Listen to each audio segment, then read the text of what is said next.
Hello, and welcome to the turbulent world with me, James M. Dorsey, as your host. Even by Israeli standards, Uri Tzafon, or Awaken North, is a far right fringe group. Amid mounting tension with Lebanese Shiite political group and militia Hezbollah along the Lebanon-Israel border, Uri Tzafon is calling for Israeli settlement of southern Lebanon. The group has yet to gain traction. Urit Safon's membership is in the low teens. Less than 300 people attended the group's recent online conference.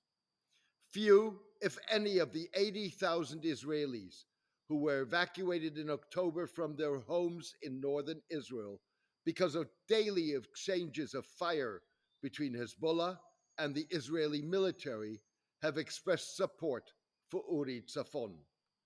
On the Lebanese side of the border, 90,000 people were forced to leave their homes. Ultra nationalists, including Israeli National Security Minister Itamar Ben Gvir and Finance Minister Bezalel Smotrich, proponents of annexation of Palestinian lands and an all out war with Lebanon, have steered clear of a group that, even for their taste, is an outlier. Uri Tzafon's fringe status is telling in a country that is accelerating annexation of the West Bank, and many call for reoccupation of Gaza. Even so, Uri Tzafon echoes a principle that is becoming more prominent among Israelis, including soldiers serving in Gaza. The principle is whoever attacks Israel risks losing their land. The group finds biblical justification for its claims in Deuteronomy 3:25, describing Moses' appeal to God to allow him to enter the promised land. The chapter quotes the prophet as saying, "Let me go over and see the good land beyond the Jordan, that fine hill country and Lebanon." Last week, Uri Tzafon sent drones and balloons into southern Lebanon, carrying eviction notices to the region's residents. The announcements make clear to the residents that they are in the land of Israel, which belongs to the Jewish people, and that they are required to evacuate immediately, the group said in a statement. As I see it, our call to our enemies for Gaza, as well as in southern Lebanon for Hezbollah, is whoever messes with Israel will lose the territory they attack us from. We will conquer that territory. We will settle that territory, and we will protect our civilians. If they dare attack us, we'll take more. We'll stop conquering when you stop attacking us, said Mrs. Leah, one of Uri Tzafon's founders. A preschool teacher in the Israeli occupied Golan Heights and a settler in Gaza until Israel dismantled its settlements in the Strip in 2005, Mrs. Leah declined to be identified by her last name. Uri Tzafon's fortunes could change if 9 months of cross-border hostilities between Hezbollah and Israel in the wake of Hamas's October 7 attack and Israel's response escalate into a full-fledged war. Israel has increasingly insisted that the presence of Hezbollah on its border is no longer tenable. Based on United Nations Security Council Resolution 1701, adopted in 2006 to end the then Lebanon war, Israel is demanding that Hezbollah redeploy to north of the Litani River, 30 kilometers from the border. We are approaching the point where a decision will have to be made, and the Israeli military is prepared and very ready for this decision, Chief of Staff Herzi Halevi said while touring an army base in northern Israel.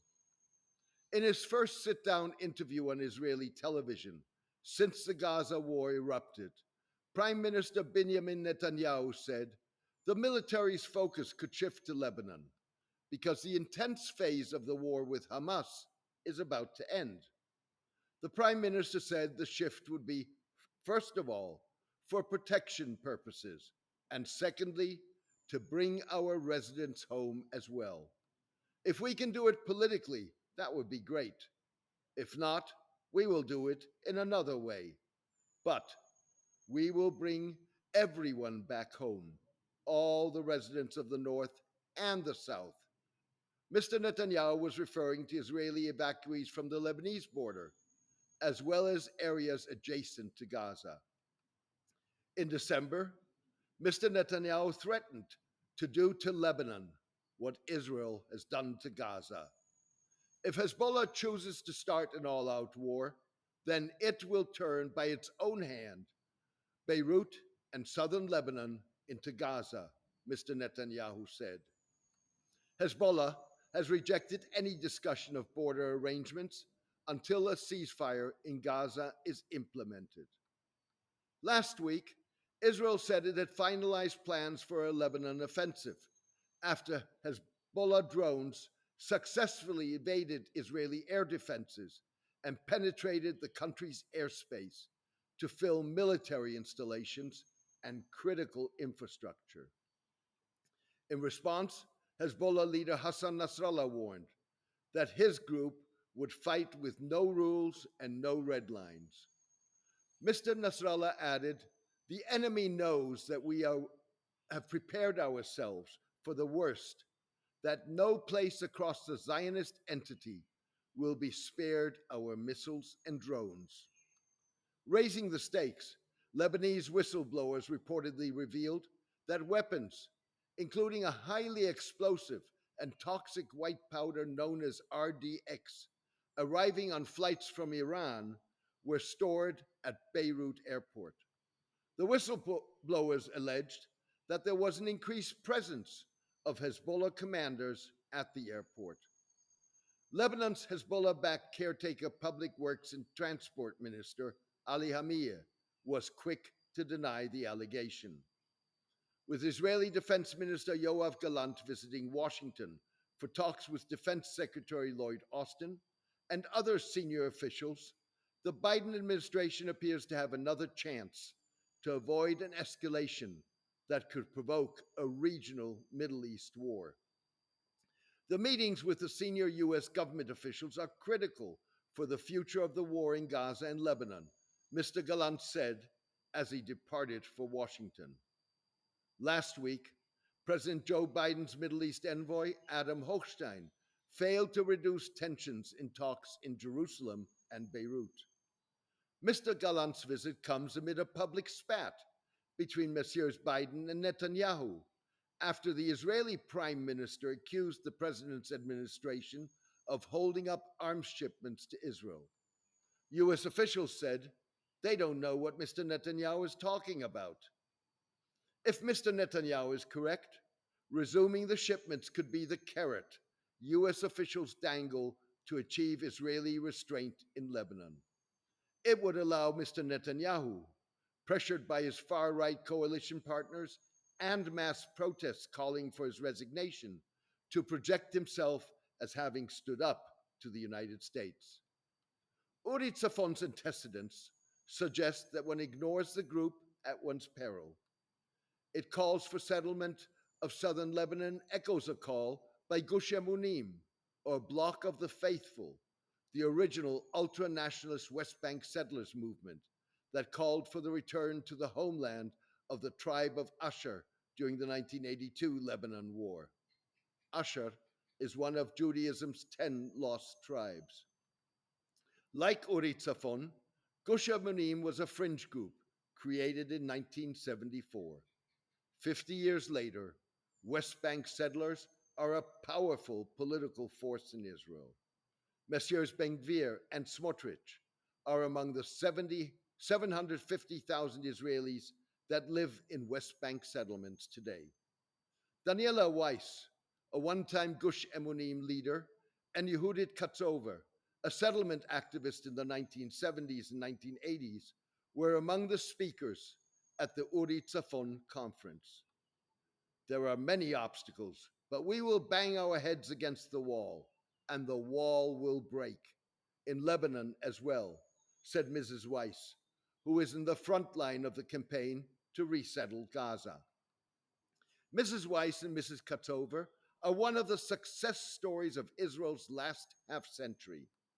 And if they're joining the movement to settle South Lebanon, who are we to call them delusional? They've already proved that in Israel, today's delusions are tomorrow's policy, and the next day it's reality, said Israeli journalist Anshel Pfeffer. Thank you for joining me today. No doubt, you will have noticed that the turbulent world has no sponsors and no advertisers. This guarantees the column and podcast independence. Instead, the turbulent world depends on the support of its readers and listeners to cover the cost of producing the column and podcast. You can contribute by clicking on Substack on the subscription button at jamesmdorsey.substack.com and choosing one of the subscription options. Thank you, take care, and best wishes.